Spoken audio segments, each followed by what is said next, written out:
amené un couple, une femme comme ça, au pied de Jésus. Et Jésus leur a dit que celui qui n'a jamais péché, vous connaissez mieux la Bible que moi, c'est sûr. Oui, bien sûr. Jean chapitre 8, verset 1 à 10. Mais ce que vous devez savoir, il y a une, bon, pas une erreur, mais il y a une compréhension dans ce verset. C'est que quoi?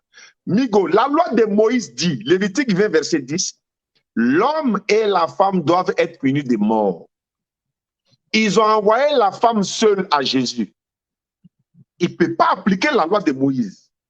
C'est pourquoi, dans le verset, il est dit, ils ont envoyé la femme pour pouvoir le tenter et l'accuser. Parce que si Jésus appliquait la loi de Moïse, mais la loi de Moïse n'a jamais dit une femme. Et puis d'ailleurs, une femme ne commet jamais l'adultère. Où est passé l'homme? Où est l'homme avec qui elle a commis l'adultère? Où il est passé? Ils ont attrapé la femme seule, ils l'ont envoyé. Jésus a dit non, celui qui n'a jamais péché lui lance sa première pierre. Ils sont tous partis. Jésus a dit, femme, va et ne pêche plus. Ouais. Parce que si elle a recommencé, la loi va s'appliquer. La loi de Moïse dit l'homme et la femme. Le Coran a dit pareil. Donc la loi n'a jamais dit une femme. Vous l'avez certainement entendu. Diané affirme que le Coran a dit pareil. C'est-à-dire lapider l'homme et la femme qui ont été attrapés en flagrant délit d'adultère. Alors voici le Coran. Il compte 114 chapitres. On aimerait savoir, là où il est écrit, qu'il faut lapider de telles personnes. La vérité est que ce verset existait à l'époque de Mohammed.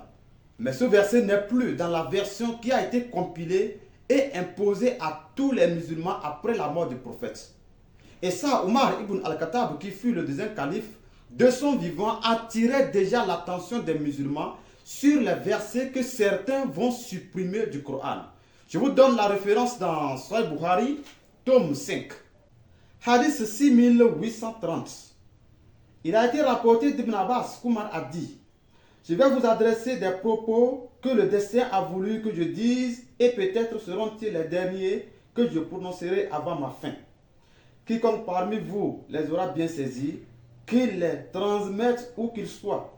Mais celui qui craint de ne pas les bien saisir, qu'il sache que je ne permets pas qu'il mente pour mon compte.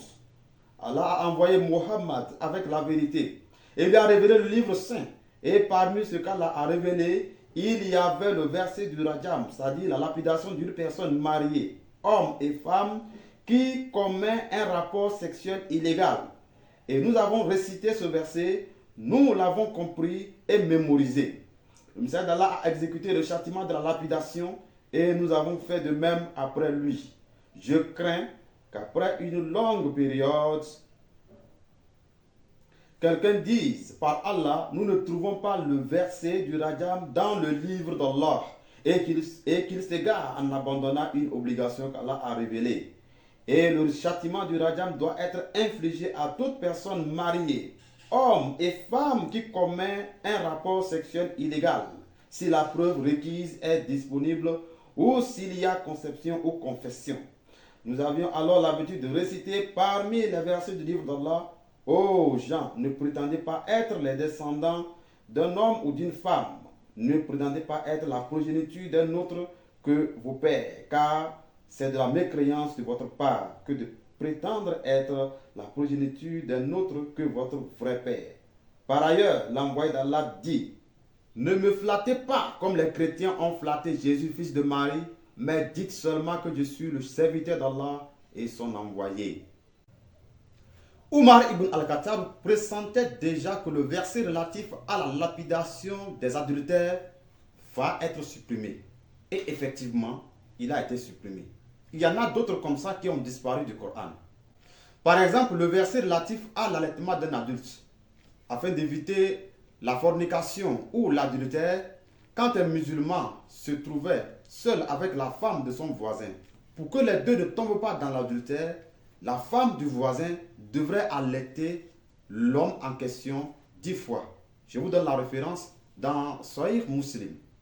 Sahih Muslim, tome 3, hadith 3597. Yahya ibn Yahya nous rapporte. Je récite à Malik, d'après Abdullah ibn Abi Bakr, d'après Amra, d'après Aïcha. Parmi ce qui a été révélé dans le Coran, il y avait 10 allaitements avérés rendre illicites.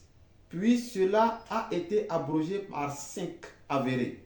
À la mort du Messaïd d'Allah, ceci faisait partie de ce que l'on récitait du Coran. Voilà les versets qui manquent à ce Coran que les musulmans possèdent aujourd'hui. Nous y reviendrons certainement sur d'autres versets. C'est la preuve qu'Allah n'a pas pu protéger son livre comme lui-même l'a dit. Alors revenons à Diané. Il a menti en affirmant que le Coran a dit pareil. Je mets Diané et toute sa troupe au défi. Donnez-nous dans le Coran actuel le verset relatif à la lapidation des adultères. Chers musulmans, ne vous laissez pas berner. Fouillez vous-même les livres authentiques de la sunna du prophète. Vous connaîtrez la vérité et la vérité vous affranchira. Shalom et à très bientôt.